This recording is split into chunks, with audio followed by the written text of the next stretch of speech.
BBA, BCA, BCom computer కోర్సులో 100% placement లభించే ఏకైక డిగ్రీ కాలేజ్ కూకట్పల్లిలోని i3 డిగ్రీ కాలేజ్ 8367215215. అమ్మ నమస్తే. నమస్కారం అమ్మా. అమ్మ, కాలికి వేసుకునే చెప్పులు పోయినా లేదా ఆలయాల్లో పోయినా మంచిదంటారు. ఎందుకనమ్మా మంచిది ఎలా అవుతుంది? కాళ్ళకి అధిపతి మన శరీరంలో శని. మన శరీరంలో అవును, శని బాగా ఉన్నప్పుడు కాలికి దెబ్బలు తగులుతూ ఉంటాయి. శని చాలా మనని శని అంటే చెడ్డవాడేం కాదమ్మా, క్రమశిక్షణలో పెడతారు. మనం కొంచెం అటు ఇటు పెడితే ఊరుకోడు. చాలా పెద్ద డిసిప్లినేరియన్ ఆయన, కాస్త ఒప్పుకోడు అనమాట. అంచేత కాలి మీద కొడుతూ ఉంటాడు. చూడండి, వీపు మీద పొట్ట మీద కొట్టలేదు, నెత్తి మీద కొట్టలేదు, కాలి మీద కొట్టాడంటే మంచివాడా చెడ్డవాడా? మంచివాడని అనుకోవాలమ్మా మీరు అన్నట్లుగా. అంతే కదా, దారిలో పెడుతున్నాడు, సరైన దారిలో ఉందో తప్పుడు దారిలో వెళ్ళొద్దని. అటువంటి కాలి మీద ఆధిపత్యం కలిగినటువంటి వాడు ఆ కాలి కింద ఉండేది దేనికి సంబంధించింది? శని తొక్కుతూ ఉండేది, శని తొక్కుతూ ఉండేటటువంటిది. ఆ శనికి సహాయపడుతూ ఉంటుంది. శని వాటి మీద పెత్తనం కలిగి ఉంటాడు కనుక చెప్పులు పోయాయి అంటే శని కొంత పోయింది అని లెక్క చెప్తూ ఉంటారు. ఆ మధ్య ఎప్పుడో ఒకసారి చమత్కారంగా ఎవరో అంటున్నారు, నా చెప్పులు బాగా పాతబడిపోయినాయి, కొనుక్కోవాలి మంచి చెప్పులు. అంటే అంత పని ఎందుకో, గుడికి వెళ్ళకూడదు అన్నారు. అంటే ఎవరన్నా మంచి చెప్పులు ఉంటే అక్కడ వేసుకొచ్చేయచ్చు అనమాట. అది ఇంత చమత్కారంగా కూడా గుడి దగ్గర చెప్పులు పోవడం చాలా సహజమమ్మా, చాలా సామాన్యంగా జరుగుతూ ఉంటుంది. అలా జరిగింది అంటే తప్పనిసరిగా శని వెళ్ళినట్టే. శని వెళ్ళింది అంటే ఎక్కడికి వెళుతుంది, ఎక్కడికి పోతాడు? వెళ్ళింది అంటే అసలు మాయమైంది, లేకుండా పోయిందని కాదు కదా.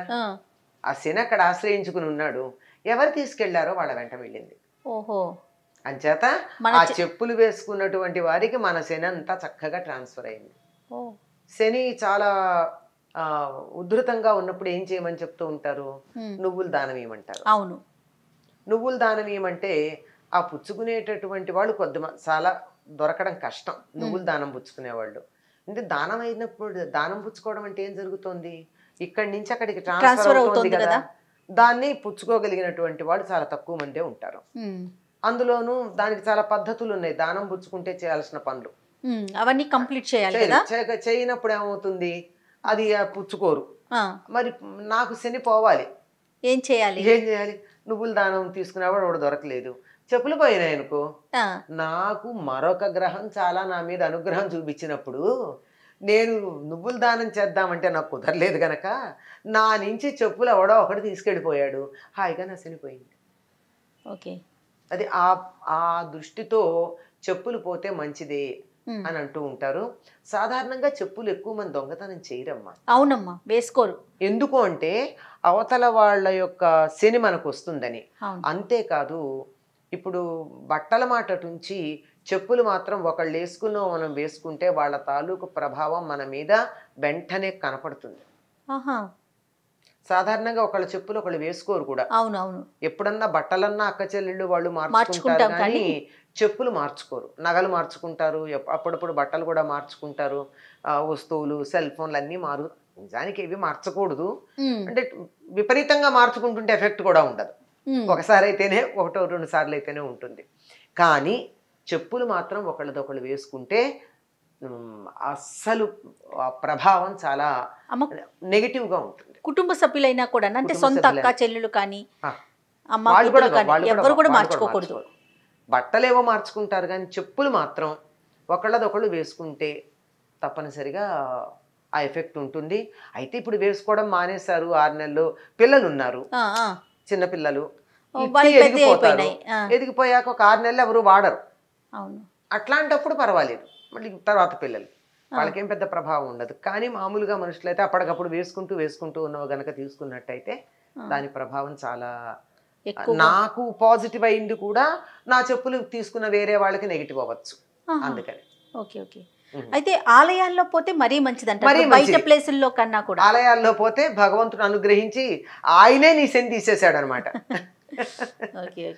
ఇప్పుడు మన పిల్లలవి చిన్నవి అయిపోతాయి చెప్పులు అనుకుందాం, వేరే వాళ్ళకి దానంగా ఇవ్వచ్చమ్మా? ఇవ్వచ్చమ్మా.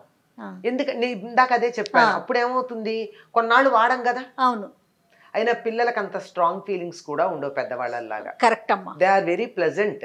అవునవును. వాళ్ళు చిన్న పిల్లలు అయితే సాక్షాత్తు పరమాత్మ స్వరూపులు, అందువల్ల వాళ్ళకి పెద్ద ప్రభావం ఉండదు. వాళ్ళు ఇవ్వచ్చు, అది పర్వాలేదు. అది కొన్నాళ్ళు వాడకుండా ఉండి మరీ ఇవ్వాలి, వెంటనే కాకుండా. కొన్ని రోజులు మనం పక్కన ఉంచి తర్వాత ఏమవుతుంది, దాని మీద ఉండేటటువంటి వైబ్రేషన్స్ ఉంటాయి కదా, ఈ వైబ్రేషన్స్ అలా గాల్లో కలిసిపోయి లేకుండా పోయే అవకాశం ఉంటుంది. అమ్మ, వస్త్రాలకు సంబంధించి మనం ఒక వీడియో చేసాం కదా, చిరిగినవి వేసుకోవచ్చు అని. చెప్పులు కూడా కొన్ని తెగిపోతూ ఉంటాయి కదా, వాటిని కుట్టించుకొని మళ్ళీ వాడుకోవచ్చా? తప్పులేదమ్మా, ఒక్కసారి పర్వాలేదు. మరీ నేలకి కాలు అంతేటట్టుగా కాకుండా ఉంటే, ఎలాగో కుట్టు ఉంటుంది కదా, చెప్పు కుట్టు లేనిది చెప్పు ఉండనే ఉండదు. అవును, ఇది పనికిరాదనే కదా ఈ కుట్టినవి చర్మంతో చేసినవి పనికిరావనే పీఠాధిపతులు కొయ్యం వాడతారు, పావకోళ్ళు అంటాం. అవునవును. అది ఎందుకు వాడతారు అంటే చర్మము ముట్టుకోరు, జంతువు చర్మం గనక. అంటే ఇప్పుడు ప్లాస్టిక్ వచ్చింది కానీ పూర్వకాలం జంతువుల చర్మాలతోనే, గేదె ఆవు చర్మాలతోనే కదా చెప్పులు తయారు చేశారు. ఇప్పటికి కూడా లెదర్కే వాల్యూ ఉంది, అంతే కదా, ప్లాస్టిక్ కన్నా. సింథటిక్ అంటారు, సింథటిక్ ఫైబర్, సింథటిక్ ఫోమ్, రకరకాల మెటీరియల్ లో చేసేస్తున్నారు అమ్మా. ఇప్పుడు ఒకటని ఏముంది, అన్ని రకాల మెటీరియల్స్ వాడేస్తున్నారు. అందువల్ల అది చర్మం అనే ఉద్దేశం ఒకటి. తర్వాత కుట్టి ఉంటుంది కదా, చెప్పులు కుడతారుగా, అవును, ఆ కుట్టిందని వాడేవాళ్ళు కాదు పీఠాధిపతులు, సన్యాసులు. వాళ్ళు పావకోళ్ళు వాడేవారు. పావకోళ్ళు అంటే చెక్కతో. అంచేత ఇందులో ఎట్లాగో కుట్టుంది, మరీ పాడైంది అయితే తప్ప, ఒకసారి పాడైతే కుట్టించుకుంటే వచ్చే నష్టం ఏం లేదు. కాదమ్మా, పాదం కింద, పాదం దగ్గర మనకి శనీశ్వరుడు ఉంటారు అనుకుంటున్నాం కదా, కాలు అన్నాం కదా, ఎక్కడి నుంచి ఎక్కడి వరకు ఉంటుంది? మోకాల నుంచి కింద పాదం వరకు అమ్మా? ఒక్కోసారి పైదాకా కూడా ఉండొచ్చు అమ్మా. ప్రభావం పాదం మీద పడేది ఉన్నది ఎక్కడి నుంచి ఉన్నా ఉంటుంది. అంటే ఎక్కువగా చెప్పేది మోకాళ్ళ కింద నుంచి, మోకాళ్ళ నుంచి కింద దాకా అంటారు, కానీ ఊరు దాకా కూడా అని కొంతమంది అంటారు. ఏది ఏమైనా మొత్తానికి మోకాళ్ళ నుంచి కిందకు వచ్చేది మాత్రం 100కి 100 పాళ్ళు శని యొక్క ప్రభావమే. అందుకేనమ్మా కాళ్ళు కడిగేటప్పుడు పూర్తిగా పాదం అంతా తడిచేలాగా కడుక్కోమంటారు, దరిద్రం అంటూ ఉంటారు. అంటే ఆయన స్థానం కదా, మనం భోజనం చేసినా, ఏదైనా పూజ చేసినా, బయటికి వెళ్ళి వచ్చినా అదంతా కాళ్ళు కడుక్కొని లోపలికి వస్తాం. అవును, అంటే శని వెంటనే ఆ పనులకి ఇబ్బంది కలిగించుకుంటా ఉండాలని. కానీ కాళ్ళు కడిగేటప్పుడు కొంచెం ఎక్కడన్నా తడి తగలకుండా పొడిగా ఉంటే మాత్రం అక్కడ నేను ఇక్కడ ఉన్నాను, మీరు నన్ను సరిగ్గా చూడలే, డిసిప్లినరీ కదా అయినా, క్రమశిక్షణ పెడుతూ ఉంటాడు హెడ్ మాస్టర్ అనమాట, బెత్తం పుచ్చుకున్న హెడ్ మాస్టర్. అందువల్ల మీరు ఇక్కడ కడగలేదు కదా, నా ప్రభావం చూపిస్తాను, నేనున్నాను. ఇది దీనికి మంచి ఉదాహరణ కూడా ఉంది మనకి. ఏంటమ్మా? నల చరిత్రలో నలుడికి దరిద్రం రావాలి, ఆయనంతా ఇచ్చేసాడు కదా, అదేంటి జూదంలో అంతా పోగొట్టుకున్నాడు, భార్యతో కలిసి ఇక్కడికి వచ్చాడు, మొత్తానికి అంతా ఆయనకి ఏ కష్టాన్నైనా భరిస్తాడు, ఆయన దరిద్రం రావాల్సిన అవసరం ఉంది. శని ఆయన్ని ఆయన మీద ఆవహించాలి. ఎక్కడ శని రావడానికి ఆయన అవకాశం ఇవ్వట్ల. అవును, అట్లాంటి సందర్భంలో ఒక్కసారి లఘుశంక తీర్చుకున్నాక కాళ్ళు కడుక్కుంటూ ఉంటే వెనకాల తడవల మడమ చాలు కదా, అంతే వచ్చేసి వెంటనే దాని మీద ఆవహించడం జరిగింది అని మనకి చెప్తారు. అందుకని ఏదంటారంటే పాదసేవనం అనే దానికి ఒక ఆయన చమత్కారంగా సమాధానం చెప్పాడు. పాదసేవనం అంటే భగవంతుడి పాదసేవనమే కాదు, మన పాదాలను కూడా సేవించుకోవడం, మన పాదాలు చాలా చక్కగా ఉండేట్టు చూసుకోవడం. అంతేకాదు పాదాల ఉన్న లక్షణాన్ని బట్టి ఆరోగ్యం చెప్పేవాళ్ళు కూడా ఉన్నారు. అవును అవును, అది పాదం ఎలా ఉంది అన్న దాన్ని బట్టి, దాన్ని నువ్వు ఎంత బాగా రక్షించుకుంటావు అన్న దాన్ని బట్టి ఆరోగ్య పరిరక్షణ ఉంటుంది అని చెప్పడం కూడా మనకి కనపడుతూ ఉంటుందమ్మా. అలాగేనమ్మా, తప్పకుండా. నమస్తే. నమస్తే అమ్మా.